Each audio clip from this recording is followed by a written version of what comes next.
ഇക്രു, ഞാൻ ചോദിക്കുന്നതിന് സമാധാനം പറഞ്ഞ ഇക്രുവിന് ഞാൻ എത്ര ചപ്പാത്തി വേണേലും തരാം. തരുവോ? ഇക്രുവിന്റെ അച്ഛന്റെ പേരെന്താ? അച്ഛൻ ഫസ്റ്റ് പേര് കൊച്ചച്ഛൻ എന്ന് പറയാത്ത ഭാഗ്യം. കൊച്ചച്ഛൻ സ്വർഗത്തിൽ പോയി എന്ന് അച്ഛൻ പറഞ്ഞ. ഓ, തട്ടി പോയില്ലെങ്കിലേ അത്ഭുതമുള്ളേ. ഇതല്ലേ സാധനം. ഞാൻ ചോദിച്ചോണ്ടിരിക്കും.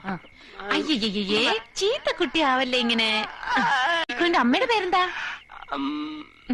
മമ്മി. ഇക്രുവിന്റെ വീട് എവിടെയാ? അങ്ങ് ദൂരെയാ. ദൂരെന്ന് വെച്ചാ? സന്ദീപിന്റെ വീടിന്റെ അപ്പുറത്ത്. സന്ദീപിന്റെ വീട് എവിടെയാ? ലവല്ലിയുടെ വീടിന്റെ ഇപ്പുറത്ത്. അവിടെ പശുമ്പ ഉണ്ടല്ലോ, കുത്തുന്ന പശുമ്പ. ആന്റി കണ്ടിട്ടുണ്ടോ? ആന്റി കണ്ടിട്ടുണ്ട്. ഇങ്ങോട്ടും കെട്ടിയെടുത്ത് എന്തിനാണെന്ന് ആദ്യം പറ. ഈ ആന്റിയെ പോലെ തന്നെ ലവ്ലി, ഭയങ്കര കൊരഞ്ഞി. എന്റെ കട്ടറെടുത്തിട്ട് തന്നില്ല.